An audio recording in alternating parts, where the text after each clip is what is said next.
Okay, hello everyone. Today is October 24th, Friday 2025, and we are talking about, we're going over the data for kindergarten, House 1. Bear with me. All right.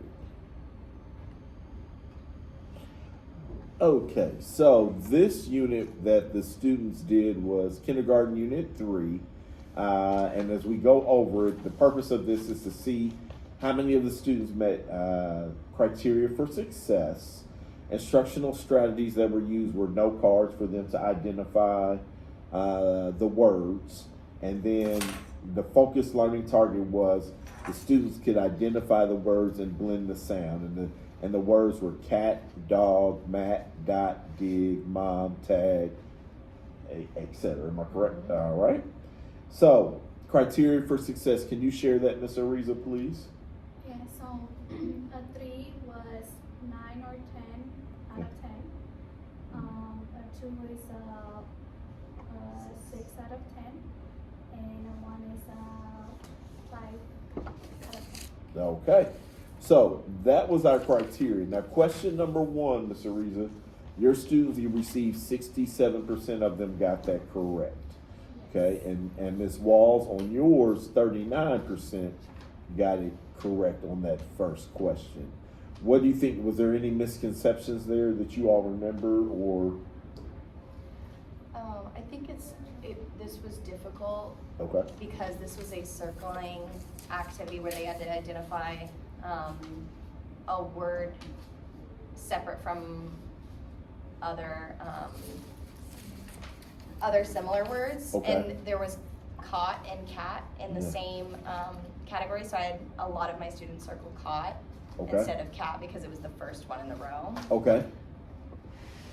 Now I'm noticing question number 2, Ms. Ariza, 71% of your students got it correct, and Ms. Wall 74%. This was dog. This was by far the strongest question in the standards that 70% total got it right. What did you know? What was the strength there? What was significant about the dog? I don't know if it has to do anything. When I teach the sounds, Uh-huh. I do a motion. Okay. So for cat, we go like like alligator, and for all, we go like octopus. So I don't know, maybe I just memorized that is for octopus. I don't know. Well, they did well. And then if we go to question number 3, 67% got correct with you, Miss Ariza. And then Miss Walls, you had 26%. This was Matt. Did you notice, did it kind of confuse them? Yeah, because Miss Lucy? I feel like they heard the last 2 sounds of the letters, and they're like, oh, it ends at. So I know a lot of them circled at, Okay. or even cat, because of the same reason they heard that. That the the same ending ending. sound. Okay. That helps. or the same beginning, because Matt and Matt are right next to each other. Okay. Then the next word, question number 4 is dot. So you all both scored in the blue here. 67% for Miss Ariza, 61%. So I'm noticing that D, this is significant with our students. When they hear that D from dog and now dot, that they're doing well on that. So hats off to you, both of you teachers. And then we'll stop at question 5. Those ending sounds, because here we go back. Even though it starts with D, the word is dig, and Miss Ariza, you had 42%, and then Miss Walls, you had 30%. Would you say it was that ending sound that threw them off, or? Honestly, the D sound is one of the first sounds that we learned. The IG were brand new when we took this test. Okay, so it was okay. So in a reteaching strategy, what would you think you would want to do with the IG since it was so brand new? What would you want to do? Would you want to do small groups? Would you want to do more ending sounds like pig, wig, with words with the ending IG? What do you think you would want to do? Yep, maybe just more words with those letters, just because we have in the first couple of weeks we were using and a Okay. lot, and they didn't see ing in a lot of the words that we were learning. What would you say, Miss Ariza, on that one? I pre-teach a lot. Okay. I know what's coming, so I introduce the vowels all at once. Okay. There's a vowel song from the Department of Education Mm-hmm. in the resources that I found, and it's called the Vowel Bat. Okay. And it has the kids say the sounds for the 5 vowels. I think because they were a little bit more familiar with what I says it, Uh-huh. a little bit more of them got that one correct.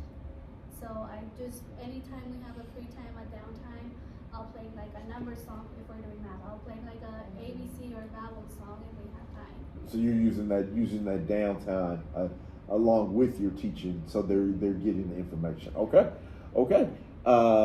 I know this was taught before fall break, so I appreciate you having the materials here for us to look at. So tier 1 or tier 2, did you notice any of your students that are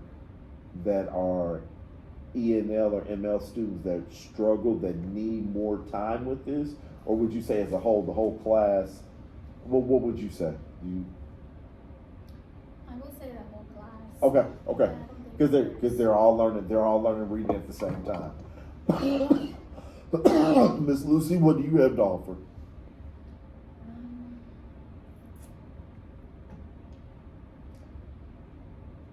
Do you think they learn better when they're in is a whole class, or do you think they learn better when they're in a small group? I feel it really depends on the student because Oh, not good everybody answer.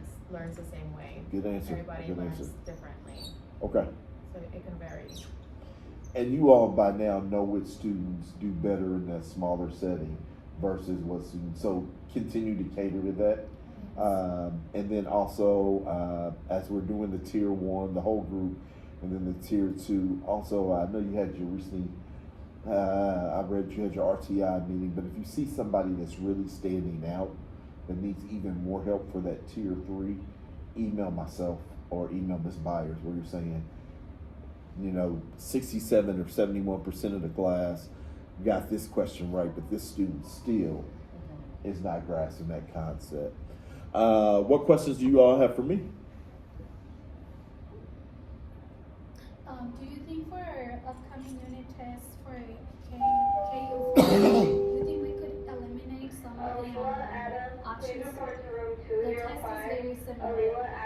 We're gonna get a row of words, and it's about 4 words. Do you think it'll be a good idea to eliminate at least one for all the class, or just the EOL students? So let me check on that. I know last year we did some modifications, but now as we're getting more into CKLA, let me double check, so I can give you an accurate answer. So I'll double check. I'll have an answer for you next week. But I definitely see where you're coming from. Let me double check, and then next week I'll give you the answer on that.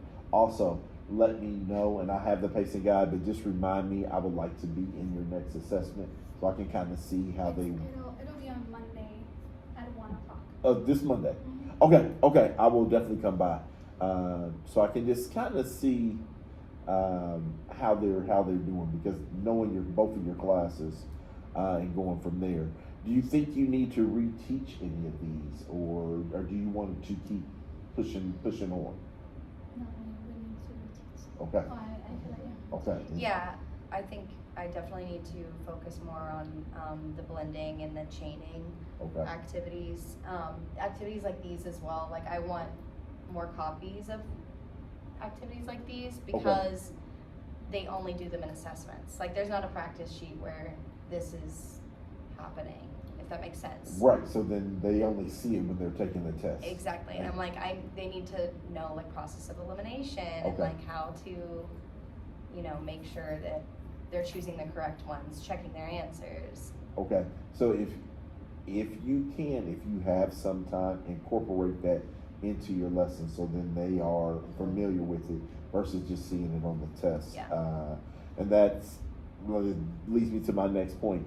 Identify an upcoming lesson plan or a component of a lesson where you can teach that strategy, because sometimes it's the skill or the strategy versus them knowing what they're doing. So I would say that, and then work with your instructional Lucy and Miss Leslie and work with them because they know the kids as well.